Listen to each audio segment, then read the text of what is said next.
Prenez le virage de l'électrique en famille avec le Skoda Enyaq, éligible au bonus gouvernemental et retrouvez-le dans nos 165 concessions en France. Skoda présente Sud Radio, les vraies voix qui font bouger la France. 19h-20h, les vraies voix qui font rouler la France.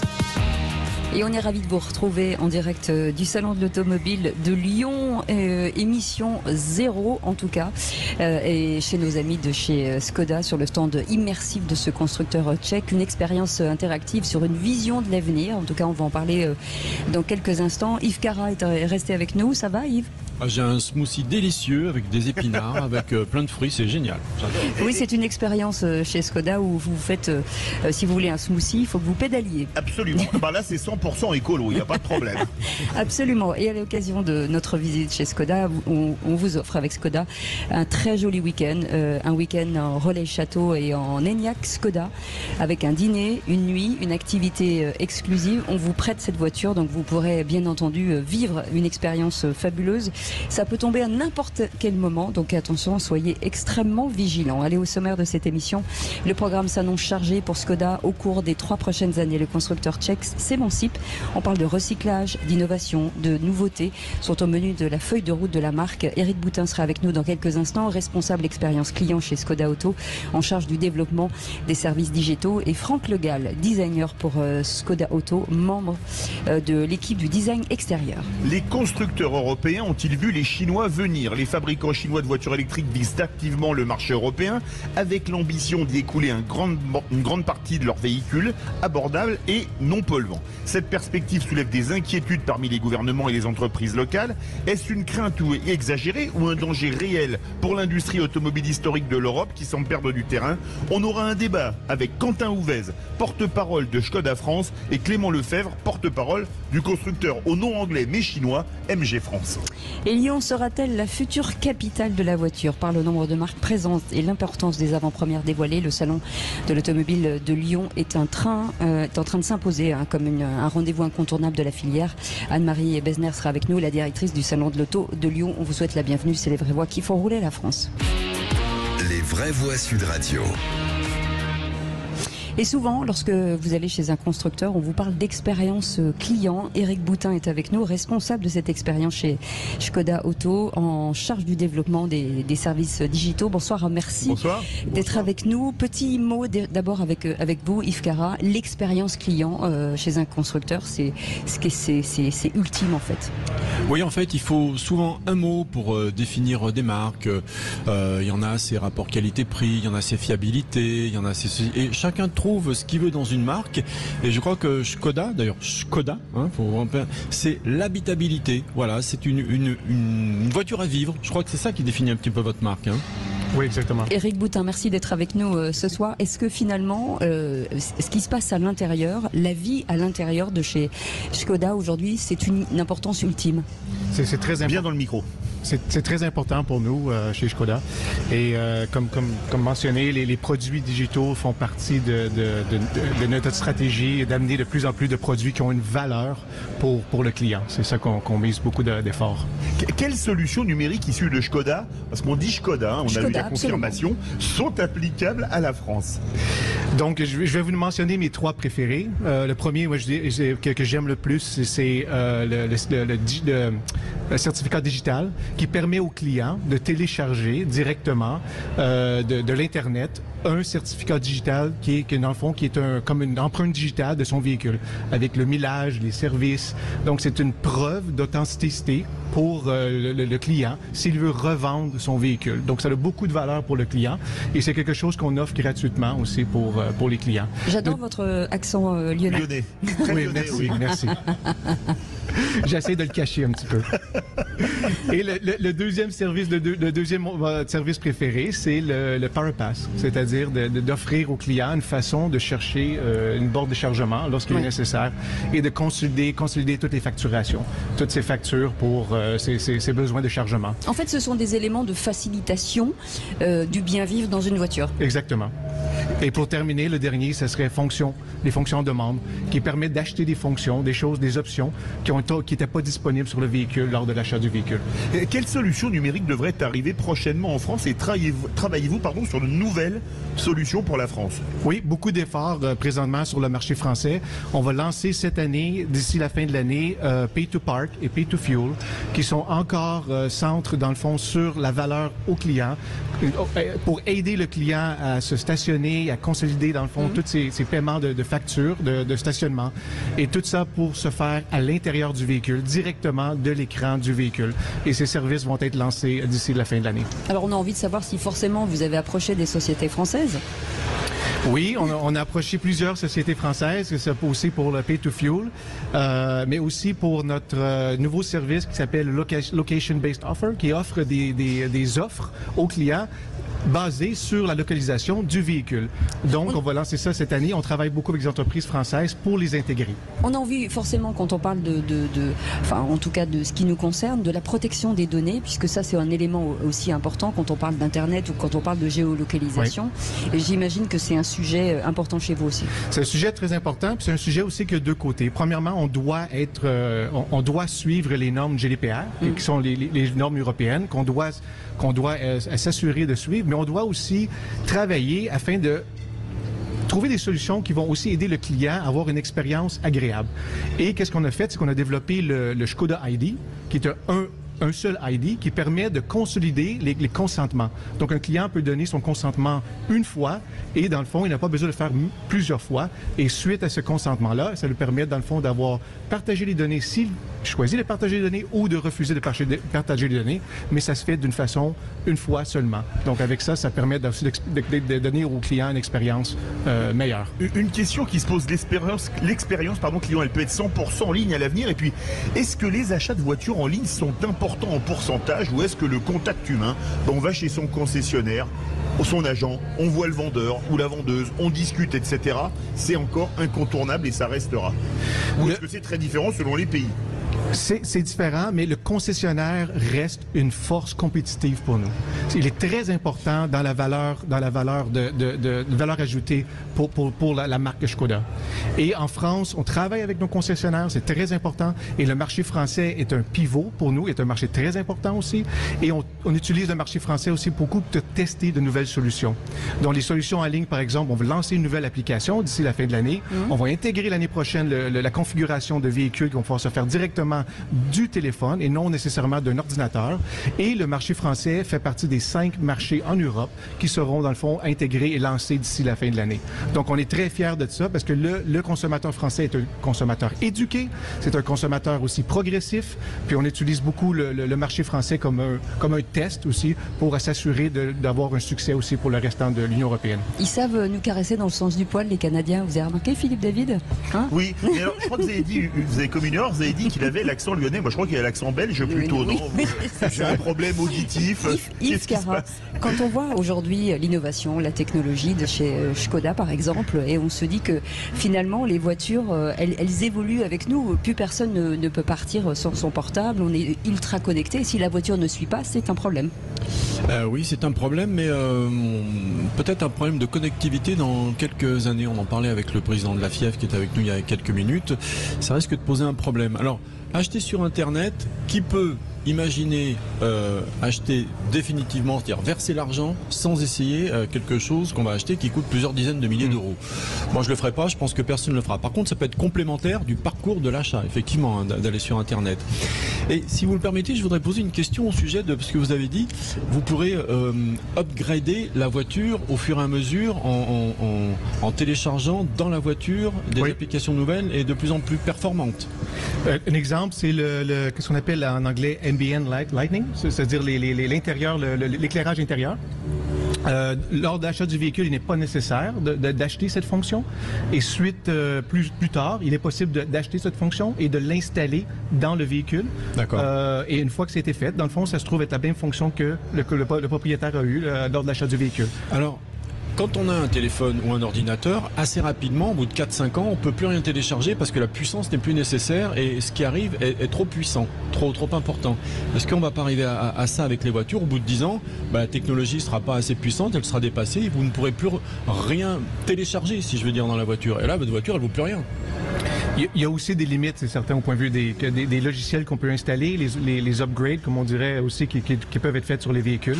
Ça se trouve aussi les mêmes limites qu'on retrouve aussi sur les téléphones cellulaires et ces choses comme ça. Ça, c'est pour ce qui se passe dans la voiture. Mais on va, dans un instant, revenir avec un métier qu'on adore, forcément chez les constructeurs, c'est qui dessine ces voitures. Voilà. D'où vient cette idée? Quels sont les services? Comment finalement une nouvelle voiture naît? On va en parler dans quelques instants. Il est avec nous. Vous voulez réagir, bien sûr, 0826 300 300. Vous êtes les bienvenus. On revient dans un instant. À tout de suite.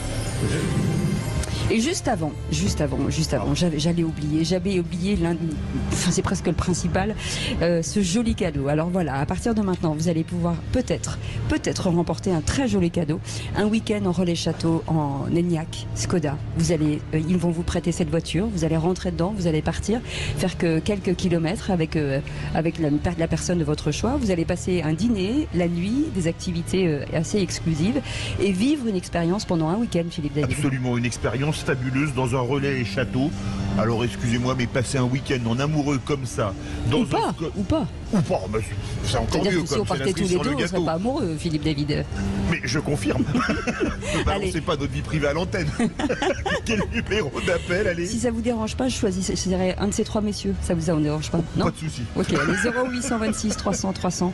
On lance ce magnifique cadeau, un week-end en relais château avec en Enyaq Skoda, un voyage magnifique, une nuit d'hôtel, un dîner, des activités exclusives. 0826 300 300. Et on dit quoi? Allez, le 7e appel, 21e. Oh non, le 21e appel au standard. Du boulot, 21e appel. Allez, 0826 300 300. On espère sincèrement que c'est vous. À tout de suite. Et pour le coup, les vraies voix qui font rouler la France en direct du salon de l'automobile à Lyon, chez nos amis de chez Skoda. Voilà, avec finalement. Bien, vous prononcez bien maintenant. Ouais, ça y est. On avait dit pendant des jours que c'était Skoda et pas Skoda. On a eu des juges de paix qui travaillent en Tchéquie et ils ont dit que j'avais raison. Oui, absolument. Mais ce sera la dernière fois, Philippe. N'en abusez pas. Et avec un concept, ce concept Vision, sa 7 places Skoda Auto nous offre donc un avant-goût exclusif de son nouveau design qui marie solidité, praticité et originalité. On va en parler avec Franck Le Gall, designer chez Skoda Auto, membre de l'équipe du design extérieur. Bonsoir, merci d'être avec nous. Et elle est derrière nous, cette belle automobile. Donc ça n'est pas une vraie, c'est une maquette grandeur nature. C'est une maquette clé. La clé, c'est de l'argile synthétique. Et là, elle a été faite pendant le développement du Vision 7S. Peut-on développer une identité de marque propre à Skoda quand on est designer, en se détachant des autres marques du groupe, en particulier Volkswagen et Audi? Bien sûr, c'est ce qu'on a fait là avec la Vision 7S. Donc l'important, c'est d'être très distinctive sur la route et aussi au sein du groupe Volkswagen. Donc on a, comme vous le voyez sur la face avant du Vision 7S, on a une face avant qui est très iconique, donc qu'on va pouvoir vraiment reconnaître facilement dans la rue aussi. Et on a des lumières de jour en forme de T à l'avant et à l'arrière aussi, donc on va vraiment bien reconnaître dans la rue. Alors justement, cette Vision 7S, elle démarre forcément d'une page blanche quelque part, et on s'est tous posé la question. Le jour où on s'est dit, le jour où on sera en face d'un designer automobile, de constructeur, on lui posera la question: comment l'histoire démarre en fait? À quel moment elle démarre? Qu'est-ce qu'on vous donne comme information? Quel est le cahier des charges pour arriver à cette voiture qui est franchement assez réussie? Merci beaucoup. Il a beaucoup de Vous savez, je ne suis pas du tout langue de bois. Mettez-vous proche du micro. Donc on reçoit un brief du marketing. Donc entre autres pour le Vision 7S, c'était le moderne solide. Et donc le challenge du design, c'était de mettre les mots du marketing sur le véhicule, sur une voiture. Donc comment on a transformé ça? On a étudié le consommateur de Skoda, qui est l'explorateur quotidien. Donc c'est une personne qui utilise sa voiture pendant la semaine pour aller au travail, mais qui aussi l'utilise le week-end en famille pour faire ses activités préférées, le vélo, le kayak, tout ce qu'on veut. Donc ça veut dire qu'il faut être hybride entre deux situations, c'est ça? Voilà, c'est ça. Donc c'est une voiture vraiment polyvalente.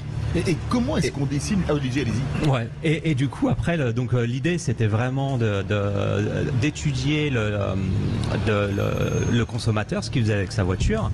Et on a utilisé tous les éléments de ce qu'il utilise, le kayak, les chaussures, les casques de vélo, pour dessiner la voiture et pour vraiment trouver des détails uniques sur la voiture qui fera que la voiture sera unique sur la route. Alors, le kayak qui se finit par un Q comme nombre de modèles Skoda. C'est ça, exactement. Quand on regarde, en tout cas, cette Vision 7S, on a l'impression quand on la voit du dessus et quand on voit l'intérieur, on a l'impression d'être dans un salon, en fait. C'est ça, en effet. Quand on a commencé à dessiner la voiture, ce Skoda, c'est une marque pour la famille. On a mis le bébé au centre de la voiture et la famille tout autour. C'est ce qui nous a donné le Vision 7S, le package de la voiture. Et autour de tout ça, on est venu, on voulait protéger la famille, donc c'est pour ça qu'on a fait un extérieur qui visuellement paraît solide pour venir protéger la famille. Et bien sûr, on doit toujours être fonctionnel, comme on le disait au début de l'émission, pour vraiment mettre les vélos, le chien, tout ce qu'on veut dans le coffre. Est-ce que c'est comme ça, mais pas le chien, on évite. Est-ce que c'est une pression, forcément, quand on est designer, c'est une pression énorme? Quand on se dit que cette marque, en tout cas ce véhicule va être l'identité, l'avenir d'une nouvelle génération de voitures chez Skoda, forcément, on se dit que le coup de crayon doit être sublimé. Alors c'est pas une pression, c'est un beau challenge et en fait c'est une passion. Donc en fait on pense pas à la pression. Et comment est-ce qu'on dessine une voiture à l'époque de la CAO, la conception assistée par ordinateur? Avec un papier et un crayon. Prenez votre papier, votre crayon, oui, bon, je vais commencer à la main mais continuer sur ordinateur. Comment ça se passe? Parce que, excusez-moi, quand on n'est pas doué en dessin, je sais de quoi je parle, je me dis les designers, c'est quand même des gens qui ont du génie. Eh ben, en fait, on... Non, notre ami a fait un geste très drôle. Ouais. Allez-y, on vous écoute. En fait, on dessine toujours au papier, au crayon. Voilà. Les premiers sketchs, et je pense qu'on... Alors après, on utilise croquis en français. Croquis en français. On utilise bien sûr la CAO et aujourd'hui, on utilise même l'intelligence artificielle. Ça pour oui, bien sûr, on a commencé à utiliser ça. Mais pour l'extérieur, parce qu'aujourd'hui, on voit bien que les lignes de voitures évoluent et on a l'impression que ce sont des collections finalement comme des vêtements, et il y a des collections, il y a des calandres qui sont apparus il y a 4 ou 5 ans, on imagine, enfin voilà, et finalement tous les constructeurs finissent par faire la même chose. On a envie, forcément, quand on est designer et quand on voit cette voiture qui est légèrement, enfin elle est vraiment différente de celle qu'on voit en ce moment, est-ce qu'on a envie justement que les autres nous suivent, c'est-à-dire que d'être le primo dessinateur et de jeter la tendance? Ah ben oui, quand on arrive à jeter la tendance, ça veut dire qu'on a réussi un beau concept. Yves Cara, ces voitures, forcément là, telles qu'on les voit là, on espère sincèrement, enfin, qu'il y ait une vision assez long terme, puisque aujourd'hui, quand on crée une voiture, c'est quoi la vision pour les constructeurs? La vision, c'est que ça devienne iconique, qu'elle devienne une référence, c'est ça? Oui, c'est ça. Mais moi, quand on est créateur aujourd'hui au XXIe siècle, je me demande quelle est votre marge de manœuvre par rapport à l'obligation d'avoir un CX, un coefficient de pénétration dans l'air maximum pour consommer un minimum. Quelle est votre marge de créativité là-dedans? Elle est minime? Eh ben, c'est là tout notre challenge de designer. C'est pour développer une voiture, et c'est pas que l'aérodynamique, on a beaucoup de contraintes. Mais parce que surtout électrique, on doit consommer le moins possible. Oui, bien sûr. On travaille énormément avec les ingénieurs. On va dans les wind tunnels, comment on dit ça? Dans les souffleries. Dans les souffleries. On va dans les souffleries. Donc on travaille tous les jours avec nos ingénieurs aérodynamiciens, mais aussi tous les autres, pour développer la voiture et que aérodynamiquement on soit. On gagne vraiment des millimètres partout pour gagner des kilomètres. Mais est-ce que vous regrettez pas de ne pas avoir été designer au début du XXe siècle où l'aérodynamique était moins importante? Alors là, la créativité a explosé. Oui, il n'était pas né, je sais bien, mais non, mais C'est vrai, quand on est designer, il y a des contraintes techniques et aérodynamiques terribles. Avant, ils avaient, dans les années 70, ils avaient aussi des contraintes. Les voitures, elles étaient faites à la main. Elles étaient faites en bois. Elles étaient faites en bois. Les prototypes étaient faits en bois. Aujourd'hui, on a des technologies fabuleuses. Donc en fait, c'est juste les temps changent et il y a des nouvelles contraintes qui arrivent. Et, donc c'est ça qui fait que le métier est fabuleux. Chose importante aussi, bien sûr, pour un constructeur, c'est la sécurité. Parce que faut que ce soit beau, mais il faut que ce soit sécure. Et je crois que c'est un point culminant en fait pour un constructeur. Notamment avec les tests Euro NCAP aujourd'hui. C'est ça. En fait, aujourd'hui, c'est ça le plus gros challenge qu'on a en tant que designer, c'est qu'on a de plus en plus de contraintes au niveau de l'Euro M4, de contraintes au niveau de l'aérodynamique. On a de plus en plus de caméras, de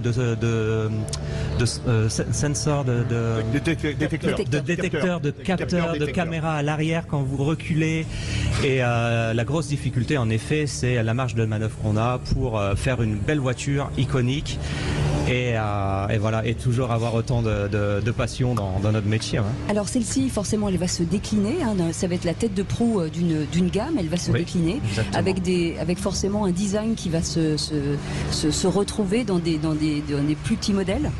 Oui, bien sûr, on va garder l'identité de marque pour toute la gamme Škoda, mais bien entendu, on va adapter pour les petites voitures, vu que c'est souvent les petites voitures, c'est pour une clientèle un peu plus jeune, elles seront un peu plus nerveuses, un peu plus musclées, donc on adapte un petit peu aussi en fonction de la gamme le design de la voiture. En tout cas, on vous incite à venir voir cette Vision 7-7.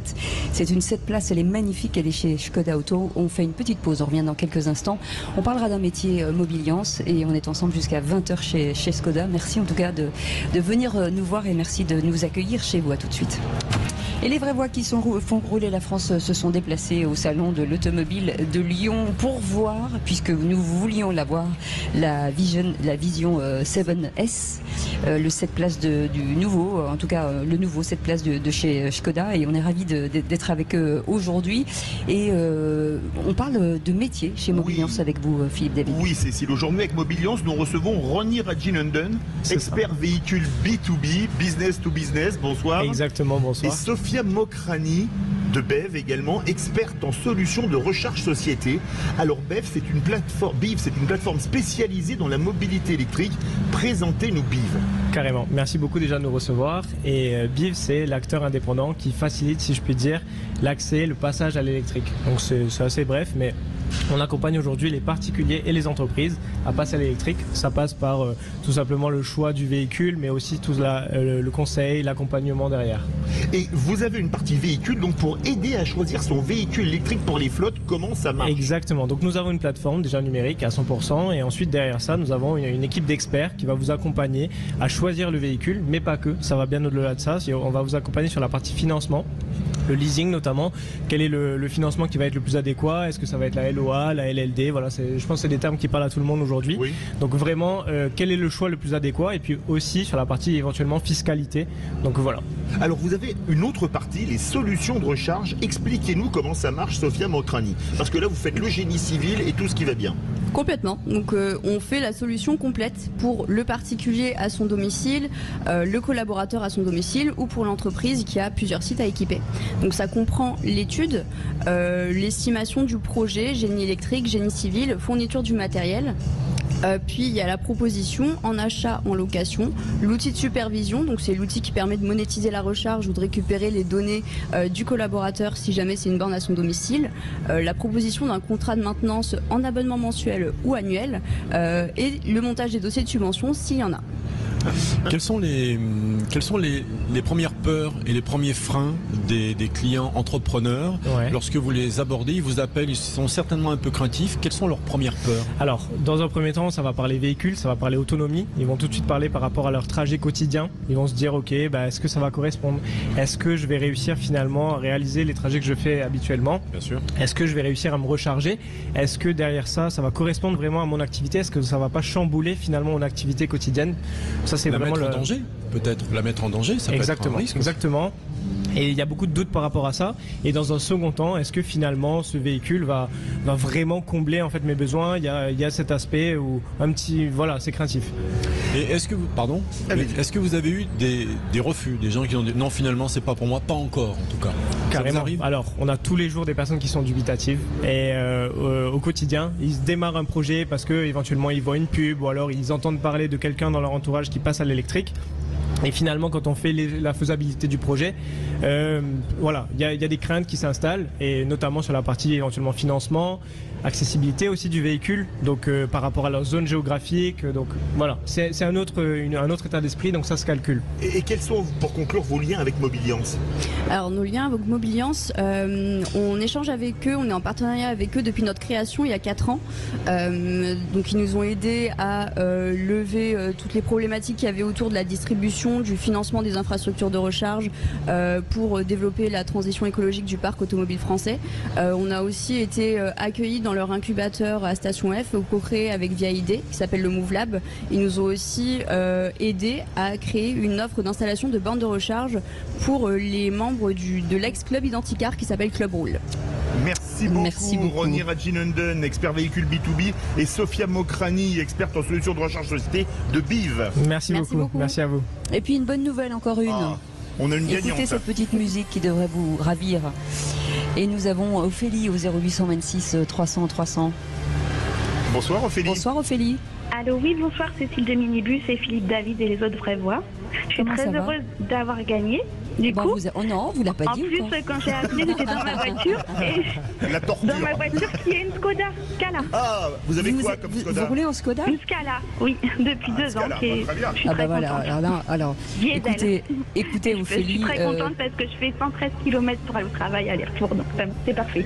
Ah oui. Eh bien écoutez, voilà, vous allez pouvoir aller vous reposer dans un week-end relais château dans le SUV Enyaq Skoda, et vous allez pouvoir aller dîner, passer une nuit, avoir une activité assez exclusive et passer un très très joli week-end. Après, ça va être dur de retourner au bureau, j'ai envie de dire. Oui, c'est ça. En tout cas, on est très heureux de vous l'offrir. C'est offert par nos amis de chez Skoda. Merci beaucoup. En plus, j'écoute votre émission tous les soirs en rentrant du travail, donc c'est génial. Eh ben, merci beaucoup. On vous fait des gros bisous, et Ophélie. merci Skoda. Et merci Skoda, bien entendu. Vous restez avec nous dans quelques instants. Avant d'accueillir la directrice du salon, il y a un sujet important, c'est forcément l'arrivée du marché chinois aujourd'hui en Europe. Et on en parlera avec Quentin Fouvez, qui est porte-parole de chez Skoda France, et Clément Lefebvre, porte-parole de MG Motors France. Petit débat, vous pouvez réagir bien entendu, 0826 300 300. On est toujours avec Yves Cara et Philippe David en direct de chez Skoda au salon de l'automobile à Lyon. À tout de suite. France, 19h-20h, les vraies voix qui font rouler la France.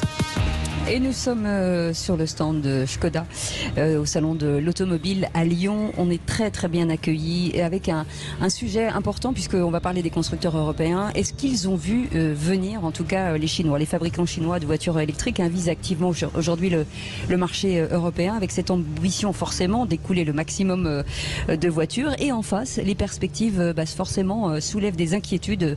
Et on va en parler avec Quentin Fouvez, qui est avec nous, porte-parole de Skoda France. Bonsoir, merci d'être avec nous. Bonsoir. Et Clément Lefebvre, porte-parole de MG France, merci d'être avec nous aussi. Yves Cara est avec nous. Et je trouve extrêmement fair-play, je tiens à le signaler, que nos amis de chez Skoda acceptent de débattre sur leur stand avec une concurrence, sur un débat plutôt très important. Ça s'appelle le panache. Alors justement, Quentin Fouvez et Clément Lefebvre, l'an passé, c'était le mondial de l'automobile à Paris. On avait l'impression qu'il y ait plus de constructeurs chinois qu'européens, alors qu'à Lyon, c'est beaucoup plus équilibré, non ? Quentin Fouvez. Oui, déjà si on prend les chiffres, effectivement il y a plus de 50 constructeurs, je crois, exposants, ou 50 constructeurs exposants. C'est assez remarquable. Le format, on vous en parlait tout à l'heure, mais effectivement le format du salon de Lyon est quand même très profitable pour tout le monde, parce que c'est aussi un salon de vente. Et c'est une autre façon, c'est pas que de l'exposition, c'est vraiment un salon de vente. Et c'est quelque chose qui marche assez bien. Même constat sur Paris versus Lyon, c'est pas du football ou du rugby?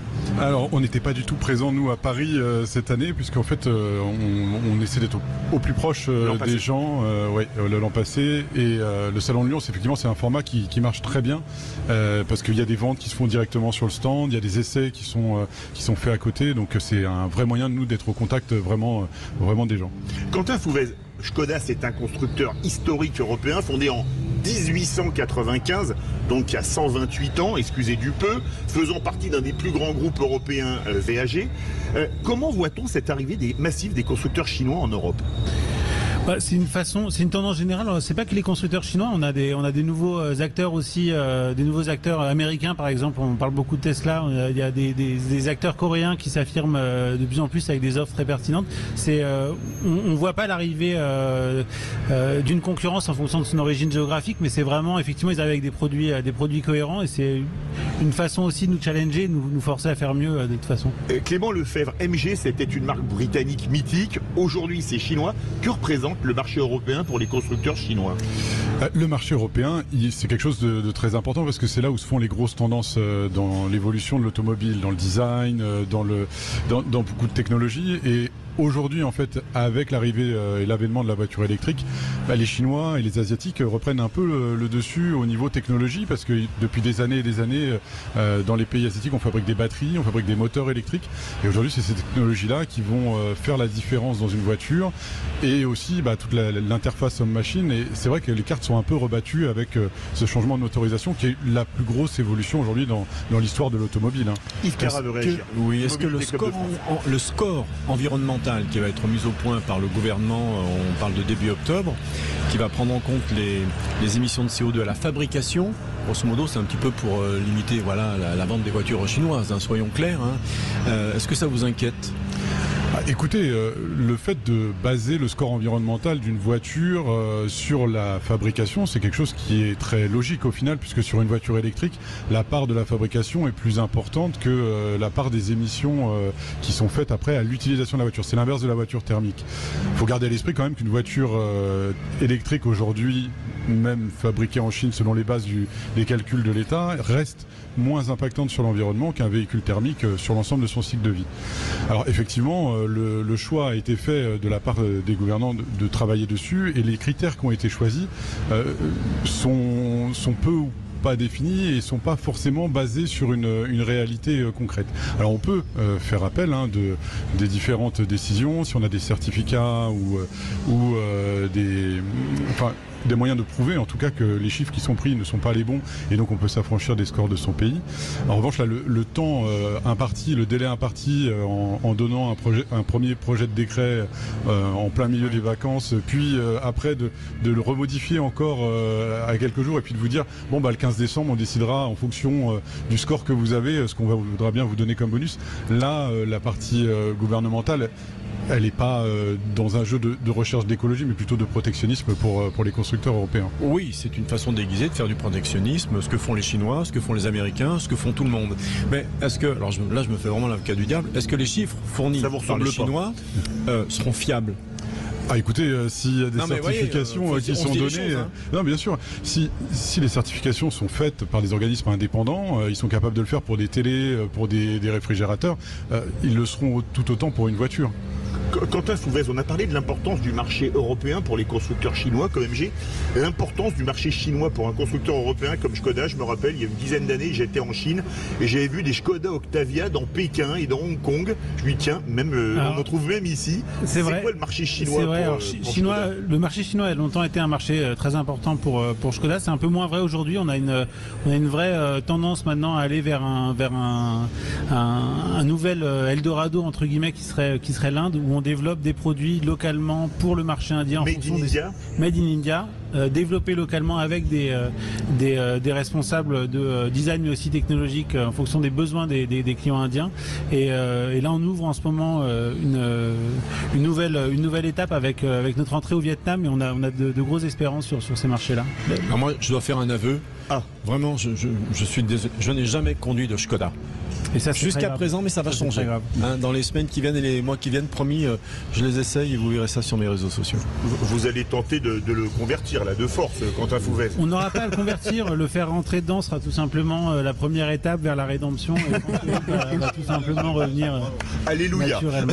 Une question, est-ce que des voitures chinoises, made in France, made in Tchèque République, made in Europe, c'est plausible à court ou moyen terme, notamment avec les nouvelles barrières suite aux empreintes carbone dues au transport. Effectivement, c'est même déjà sûr que ça va se produire, puisqu'on a déjà annoncé notre intention de construire une usine en Europe. On est actuellement en phase de prospection pour trouver un site dans l'Union européenne, soit de créer une nouvelle usine, soit de reprendre un site existant.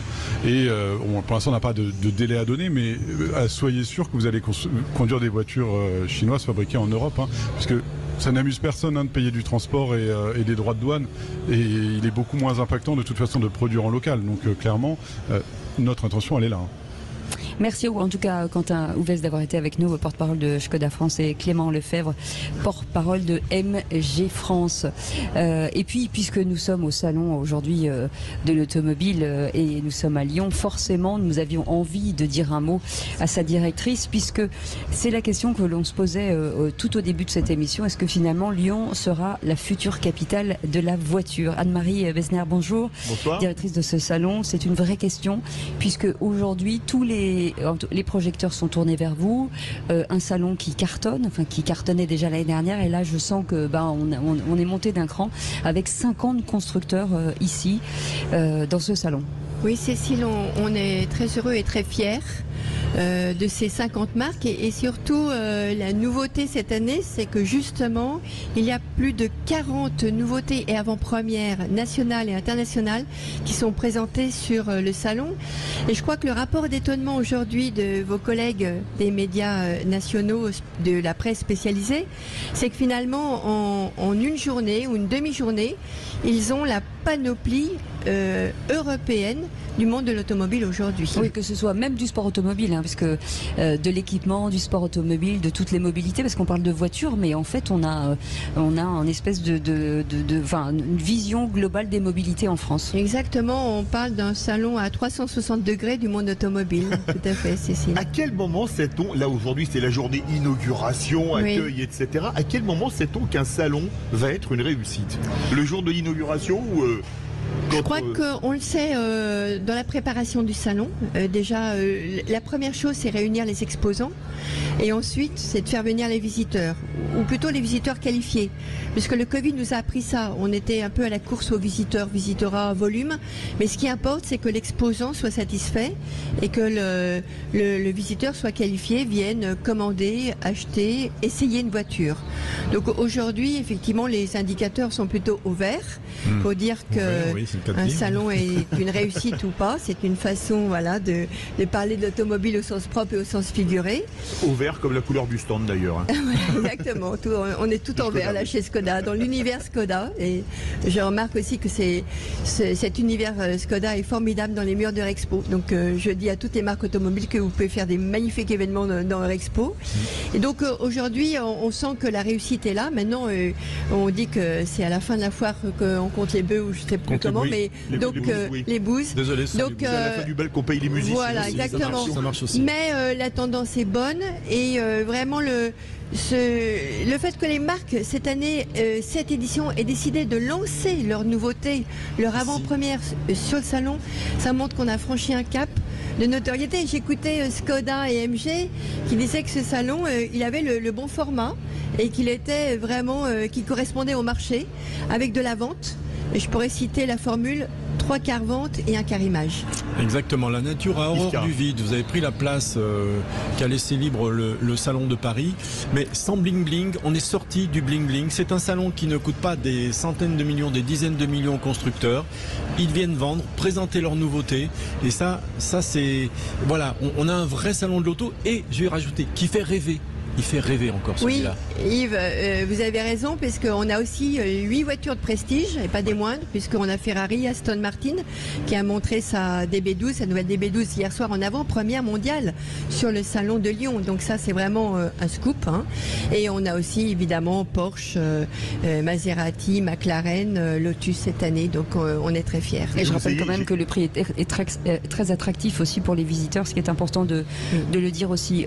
On a l'hydrogène qui s'ouvre aussi aux utilitaires ici. Ça aussi, c'est une innovation. C'est aussi une nouveauté du salon. Notre salon, qui est en alternance avec le Mondial de Paris tous les 2 ans, c'est un salon qui se veut également à la fois proche du marché, mais innovant.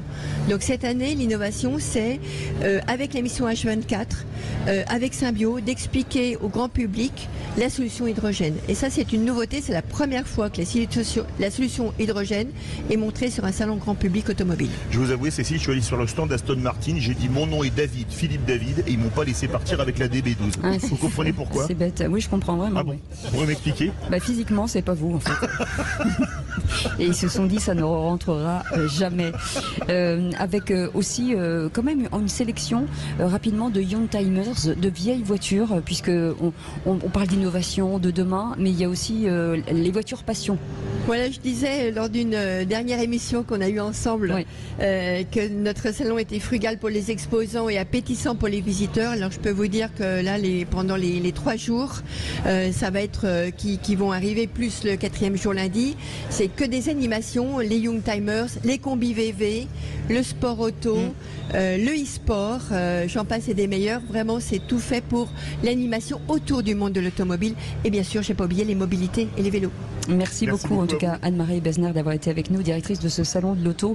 C'est jusqu'à lundi soir. Lundi soir, 18h. Merci beaucoup Yves Cara.